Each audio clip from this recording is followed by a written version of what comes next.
to infinity and beyond. What's up, everyone? Today we're gonna unbox and first fly the DJI Mavic Air 2. This is Ricardo Riquelme. Welcome to Average Tech User Reviews.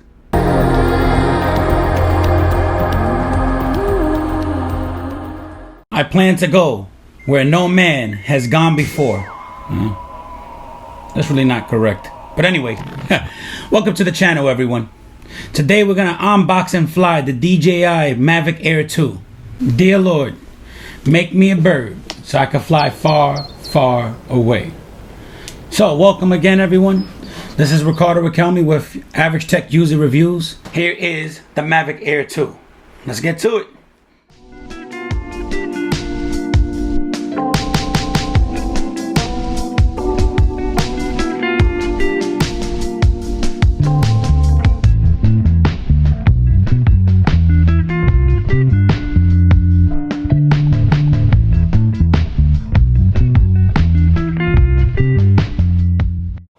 I must say, this was one of the most pleasant unboxings I've ever had. The box, beautiful to pull off, no fighting. The bag, if you get the Fly More combo, the bag is really good feeling. I mean, it's not leather, but it's a very good rubberized texture. Here's the Mavic. It comes with 3 batteries, extra wings, and a charge battery station. This right here protects the gimbal, is the gimbal protector, and your power adapters. Very, very, very, very good package overall. I am pleasantly surprised. So I almost missed one thing. Since everything comes in the bag when you open the box, I didn't think to look inside this flap right here. Inside this flap, you also have ND filters. You have 2 cables. One is a USB-C to USB-C, and the other is a USB-C to a micro USB. Also, here's a USB to a USB-A charging cable, along with an individual battery charger. But don't forget, you don't need to just use this, because when you get the Fly More combo, you get this. You can charge all 3 at the same time. Now, from what I hear, it doesn't charge all 3 at the same time, but if you plug them all in, it'll charge 1, 2, then 3. So you don't have to worry about switching out the batteries. Very good touch. DJI is definitely showing me how premium should be taken. Let's get flying. First time. So now we are in the Bethlehem Rose Garden in Pennsylvania. Here's the drone, the DJI Mavic Air 2. Let's see what this bad boy got. Follow along. All right, so now all I'm gonna do is I'm gonna tap this button once, long press, and that turns the drone on. I'm gonna place it right here on the grass. I don't really want to scratch it on concrete. And then to link the drone with the remote, 1 press, then a long press. And now I'm gonna lift this up.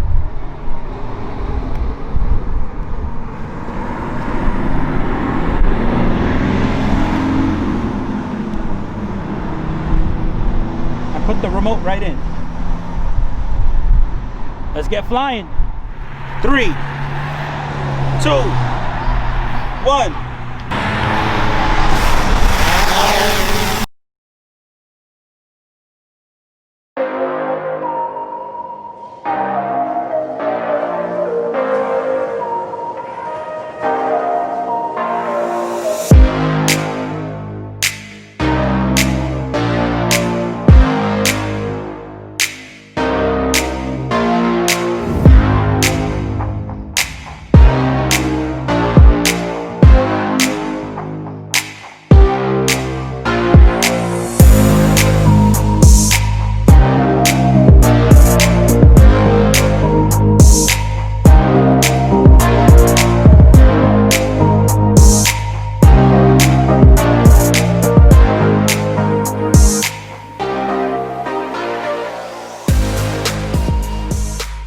turns out that I'm a lot more average than I thought. It's not so easy to control, but I almost got the hang of it. But now, I think I'm ready to rock and roll. Let's check it out one more time.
It was a really fun and interesting day.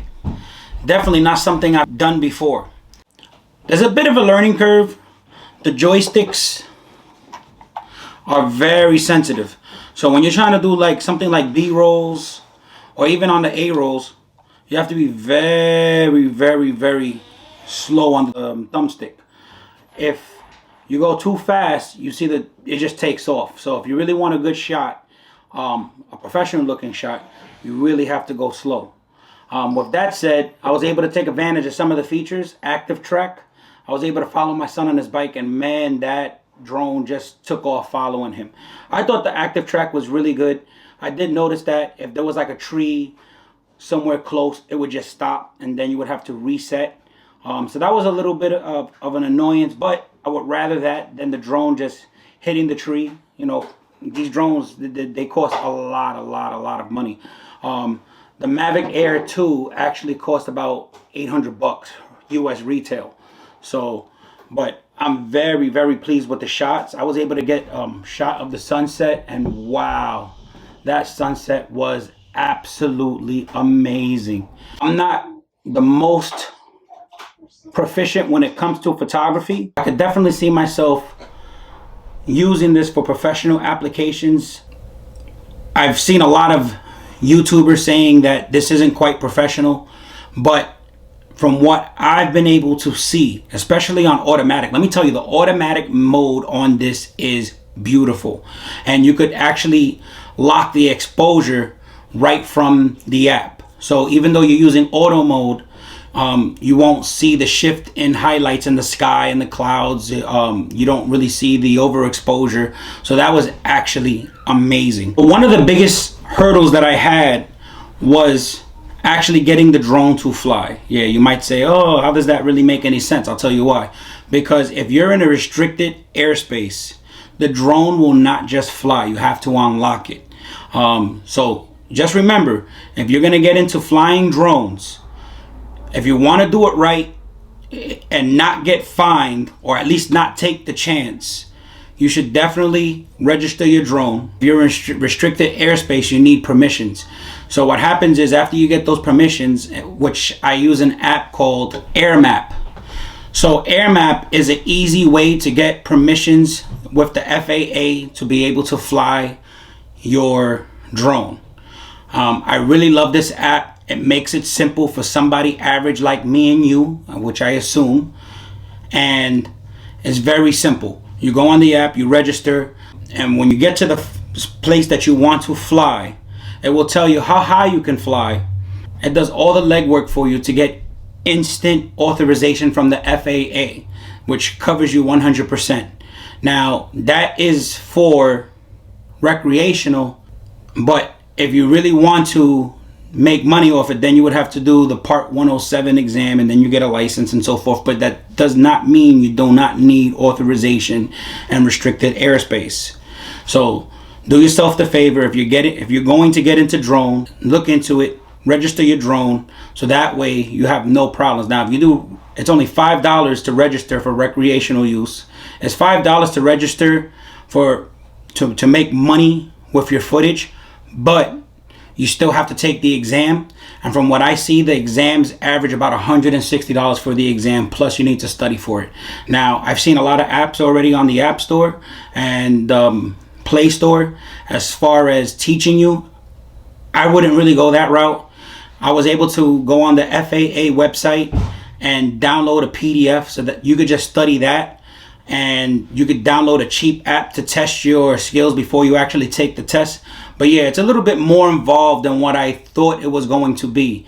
If it was up to me, this review would have been out 3 weeks ago, 4 weeks ago. I've already had this drone and I've been doing all the homework and literally just opened the box today. It took so much strength not to just open the box, but I really wanted to do the unboxing video, or at least the unboxing segment. So here's the remote. It already comes with a lightning adapter set inside it. In the unboxing, I showed that there was actually 2 other ones for Android devices. All you would do is you would put in your remote. You plug it in. And then what you want to do is you want to press it once quick and then hold it, and that turns the remote on.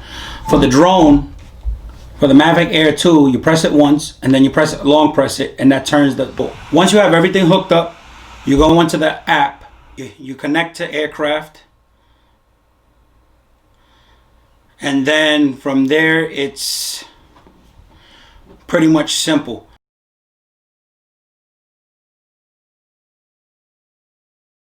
Dots. If you hit the settings, the 3 dots on the corner, that's where you can find everything. You can set your max altitude. So like in the restricted airspace I'm in, it's C class because there's a somewhat of a major airport, ABE. So in the area where I'm in, I could only go up to 150 feet. So I set my max altitude, and after I set my max altitude, I set my max distance. This thing is really small. You can lose it. I'm not so familiar with maps yet. As soon as I get going on that, I definitely will set the distance to go further. But the last thing I want to do is lose my brand spanking new Mavic Air 2 drone, right? Then you have the control. So on the control, it's set to metric. We're in the United States. I'm not trying to do metric. So if you're in another part of the world, Canada, London, point has been updated. Please check it on the map. it set up it redid my home point. Anyway, if you're in another country, you could definitely set it for metric. Right here is where is the target scanning. That right there is a godsend. This is the best feature on this drone. You could literally be in a car driving up to 35 miles an hour and this thing will keep up. My son took off on the bike and I literally had to run and scream, hey, stop, because the last thing I wanted to do was have my drone hit a tree. So yeah, go here. These are your camera settings. And when you go to the camera settings, you can set it for MP4 or MOV. Color, I had it normal. For 4K on this, you could only use the H.265 settings. And yeah, you have the grid lines, the white balance, you have the SD card. Then the transmission, if you're having a hard time connecting to your drone, you can set it to smooth, which would bring the resolution down. Doesn't mean it's recording in low resolution, but at least on the phone it'll be low resolution, but then it'll be quicker so you can see what you're having. You can set it to 2.4 gigahertz or 5.8 gigahertz or dual band. I set it to dual band, so that way it could just go back and forth. And the about, you could get your battery status, app version, all that good stuff. Now on the safety, one thing that there's one setting that is really, really, really good.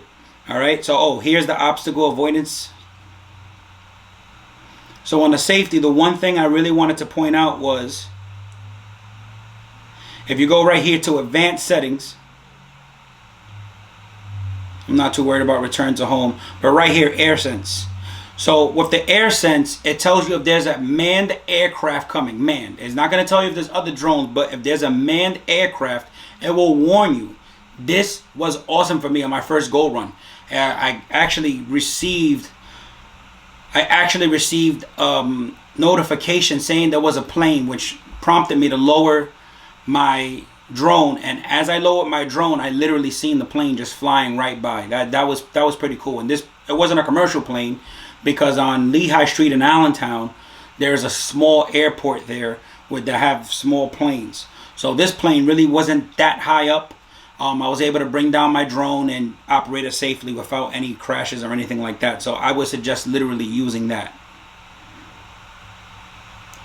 So yeah, right here, if you come right here, you can set it to HDR, normal, slow motion. Now I didn't get to play with the slow motion yet. When I do these videos, I still work, so I'm not doing YouTube full time, even though I wish I could. I have time constraints, so I didn't get to use the slow motion. I did get to use the HDR on the normal, and the HDR is phenomenal. You can set your frame rates right here. I kept it at 30. I could have put it at 24, but hey, I'm not shooting a movie, so I really wasn't looking too much for that cinematic view. You could set it to photo mode. And the one thing that I really used was the quick shots.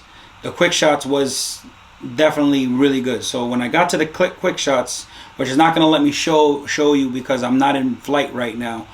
when you go to this quick shots, that's when you can start using all of those features. Like I said, out of the quick shots, my favorite one was the circle. I can see myself using that for a lot of different things. Everything else was nice, but I believe there were more gimmicks. So, long story short, Mavic Air 2. Active track, phenomenal. Is it as good as the 3,000 units, 2,000 units? No, I will admit that. But for somebody like me, and somebody I would assume like you, this is second to none in this price range. It is absolutely phenomenal. I'm going to tell you everything about this drone. I'm just telling you how I feel about it. And that an average user, somebody new to drones, can definitely use this. I could see this being somebody's first drone. That being said, a lot of people suggest the DJI Mavic Mini as a first drone. Me personally, the Mavic Mini is nice, but if you're trying to grow, there's really no room for growth with that. So once you hit a certain level, you're just going to plateau. I don't believe in getting items where I'm just going to plateau. I like to grow with my items, use it as long as possible. And as soon, literally as soon as I get to a certain level, then I will finally move to the next tool, right? Because at the end of the day, you'll have fun with this, but this is a tool. It's a tool for personal use. If you're trying to get pictures of the landscape, share photos on Facebook, if you're trying to get a toy, then I wouldn't even go past $200. We're talking about $800. This is a tool. All right, let's get that straight. Definitely a tool. Now, there's also a sport mode. I didn't get to experience the sport mode yet. I will definitely do another video, hopefully sometime next week, with the sport mode. And there's also a tripod mode that actually sends it straight up into the air, and it stays stationary. And if you use that active track, it'll stay in one position and just pivot, just following you. So that's actually a very good touch. On the app, it gives you Mavic Air 2 basic color grading tutorial. Like there's a bunch of tutorials. If you come here, you can just play around with it and check it out. Seems like a lot of links to YouTube, but hey, there's a lot of things that you can do on YouTube. I've learned to literally change a toilet on YouTube and do tiles on YouTube. So, I really love YouTube. It's a great forum, and I'm hoping to contribute more. So this is my review of the Mavic Air 2. If you like what you hear, hit like, subscribe, and share. Also comment. I really want the comments, whether it's good or bad. What am I doing wrong? What am I doing right? I want to be able to meet your standards, answer the questions, and definitely get better. So one more time, like, subscribe, share, and comment. Mavic Air 2. This was my review. Hey, I'm average. If I can do it, you can do it. There's nothing wrong with average. See you next time.